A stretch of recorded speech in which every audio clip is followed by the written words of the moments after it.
হরে কৃষ্ণ। পুত্রদা একাদশী 2024 কবে? 20 জানুয়ারি 2024 শনিবার নাকি 21 জানুয়ারি 2024 রবিবার? বাংলা পৌষ মাসের শুক্লপক্ষের একাদশী তিথিতে পালনীয় ব্রতের নামই পুত্রদা একাদশী। ব্রহ্মাণ্ড পুরাণ এবং চান্দ্র পঞ্জিকা এবং বিশুদ্ধ শাস্ত্রীয় সিদ্ধান্ত অনুসারে আগামী 21 জানুয়ারি 2024 রবিবার এই ব্রত অনুষ্ঠিত হবে। তবে আমেরিকার ওয়াশিংটন স্টেট, কানাডার অ্যালবার্টা ও ব্রিটিশ কলাম্বিয়াতে এই ব্রত পালন করতে হবে 20 জানুয়ারি 2024 শনিবার এবং শুধুমাত্র নিউজিল্যান্ডে পালন করতে হবে 22 জানুয়ারি 2024 সোমবার। এছাড়া বাদবাকি বিশ্বের সকল স্থানেই এই ব্রত পালন করতে হবে 21 জানুয়ারি 2024 রবিবার। আশা করছি সকলেই এই ব্রত পালন করবেন। তবে বিশেষত যারা পুত্র বা সন্তান কামনা করছেন তারা অবশ্যই এই ব্রত নিষ্ঠা সহকারে রাত্রি জাগরণ করে পালন করবেন। তো এই ব্রতের মাহাত্ম্য কি, ব্রত বিধি কি, এই একাদশীতে কি করবেন, একাদশীর সংকল্প মন্ত্র, পারণের মন্ত্র, সারা বিশ্বের 132টি স্থানের পারণের সঠিক ও নির্ভুল সময়সূচি নিয়েই ভিডিওটির পুরো আয়োজন। আশা করছি পুরো আয়োজনে সাথেই থাকবেন। হরে কৃষ্ণ। সুধী বৈষ্ণব ভক্তবৃন্দ, সবাইকে ভক্তিপূর্ণ দণ্ডবৎ প্রণাম। কৃষ্ণ কৃপাশ্রী সুরেশ চ্যানেলটির আরও একটি নতুন পর্বে আপনাদের সবাইকে সুস্বাগত। প্রথমেই ব্রতবিধি। একাদশীর আগের দিন অর্থাৎ দশমীর দিন প্রাতকালে প্রাতস্নান সেরে ভগবানের চরণে পুষ্প নিবেদনের সময় একাদশীর সংকল্প মন্ত্র 3 বার পাঠ করবেন, যা ব্রহ্মবৈবর্ত পুরাণ এবং হরিভক্তি বিলাসের ত্রয়োদশ বিলাসে উল্লেখিত আছে। আর একাদশীর সংকল্প মন্ত্র হচ্ছে একাদশাম নিরাহার স্থিতা ওহম অপরে অহনি ভুক্ষ্যামি পুণ্ডরীকাক্ষ শরণম মে ভবাচ্যুত।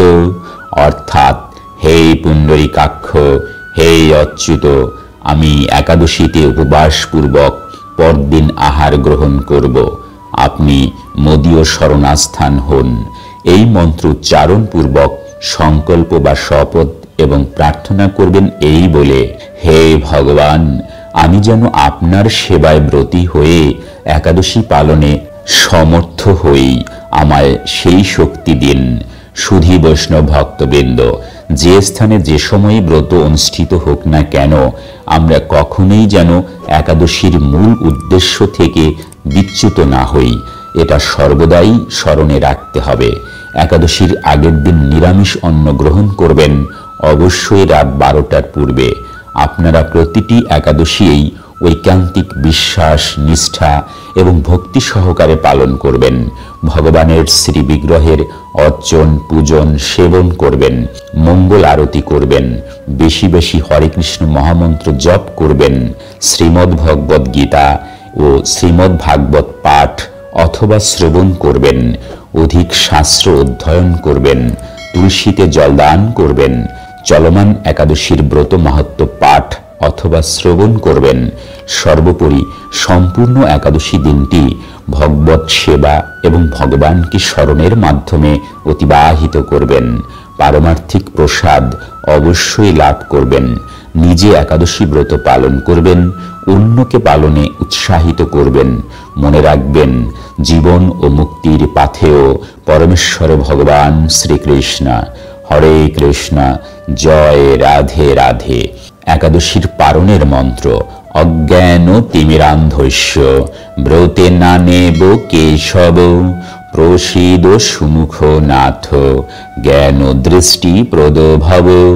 এই মন্ত্র উচ্চারণ করে এবং মহাপ্রসাদের যে মন্ত্র রয়েছে মহাপ্রসাদে গোবিন্দে, এই মন্ত্রটিও 3 বার উচ্চারণ করে আপনারা পারণ সুসম্পন্ন করবেন।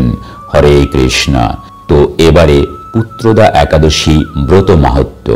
যুধিষ্ঠির বললেন, হে কৃষ্ণ, পৌষ মাসের শুক্লপক্ষের একাদশীর নাম কি, বিধি বা কি, কোন দেবতা ওই দিনে পূজিত হন এবং আপনি কার প্রতি সন্তুষ্ট হয়ে সেই ব্রত ফল প্রদান করেছিলেন? কৃপা করে আমাকে সবিস্তারে তা বলুন। শ্রীকৃষ্ণ বললেন, হে মহারাজ, এই একাদশী পুত্রদা নামে প্রসিদ্ধ। সর্বপাপ বিনাশিনী ও কামদা এই একাদশীর অধিষ্ঠাত্রী দেবতা হলেন সিদ্ধিদাতা নারায়ণ। ত্রিলোকে এর মতো শ্রেষ্ঠ ব্রত নেই।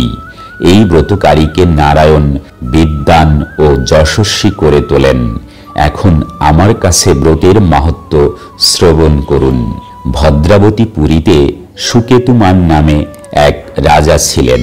তার রানীর নাম ছিল শৈব্যা। রাজদম্পতি বেশ সুখেই দিন যাপন করছিলেন। বংশ রক্ষার জন্য বহুদিন ধরে ধর্মকর্মের অনুষ্ঠান করেও যখন পুত্র লাভ হল না, তখন রাজা দুশ্চিন্তায় কাতর হয়ে পড়লেন। তাই সকল ঐশ্বর্যবান হয়েও পুত্রহীন রাজার মনে কোনো সুখ ছিল না। তিনি ভাবতেন, পুত্রহীনের জন্ম বৃথা ও গৃহশূন্য।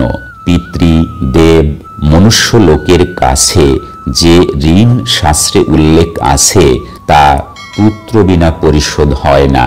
পুত্রবান জনের এ জগতে যশলাভ ও উত্তম গতি লাভ হয় এবং তাদের আয়ু, আরোগ্য, সম্পত্তি প্রভৃতি বিদ্যমান থাকে। নানা দুশ্চিন্তাগ্রস্ত রাজা আত্মহত্যা করবেন বলে স্থির করলেন, কিন্তু পরে বিচার করে দেখলেন আত্মহত্যা মহাপাপ। এর ফলে কেবল দেহের বিনাশ মাত্র হবে, কিন্তু আমার পুত্রহীনতা তো দূর হবে না। তারপর একদিন রাজা নিবিড় বনে গমন করলেন। বন ভ্রমণ করতে করতে দ্বীপ্রহর অতিক্রান্ত হলে রাজা ক্ষুধা তৃষ্ণায় অত্যন্ত কাতর হলেন। এদিক ওদিক জলাদির অনুসন্ধান করতে লাগলেন। তিনি চক্রবাক, রাজহংস এবং নানা রকম মাছে পরিপূর্ণ একটি মনোরম সরোবর দেখতে পেলেন।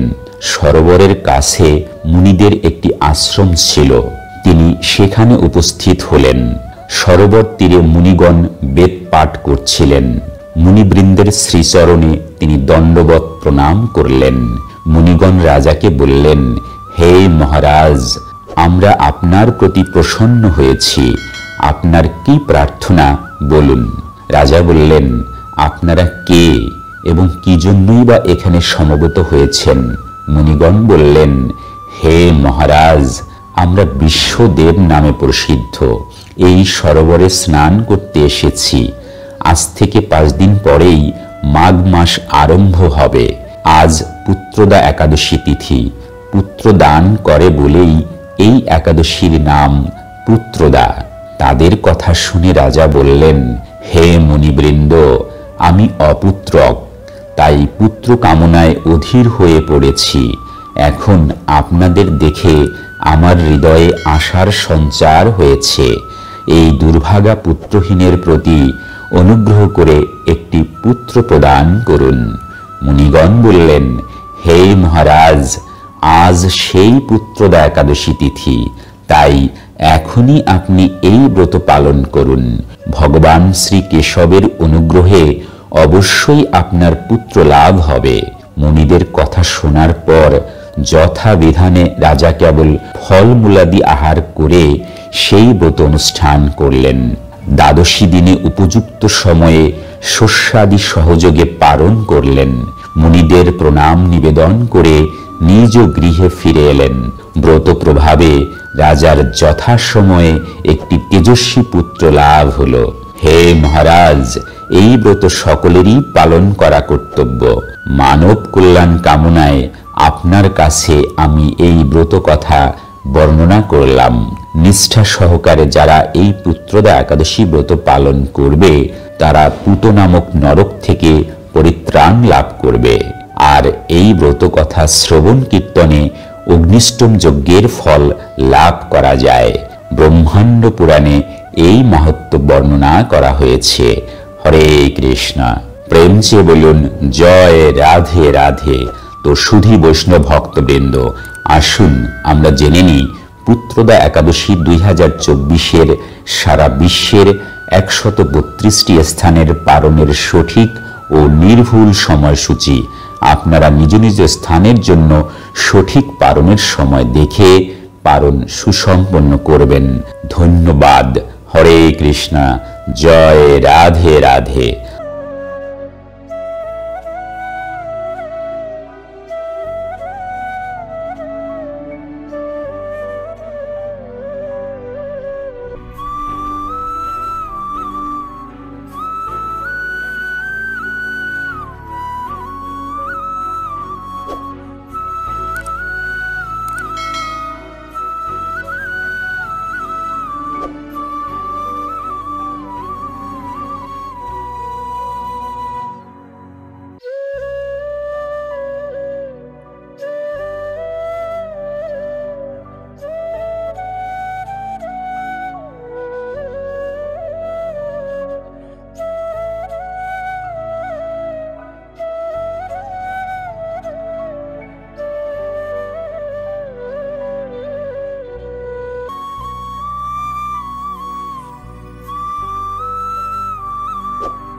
তো সুধী ভক্তবৃন্দ, এবছরের পুত্রদা একাদশী ব্রত কবে হবে?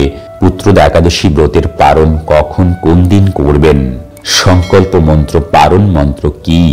এই পুত্রদা একাদশী ব্রত মাহাত্ম্য কি? এই ব্রতের বিধান কি? এই সকল বিষয়েই এই ভিডিওর মাধ্যমে আমি আপনাদের সামনে তুলে ধরলাম।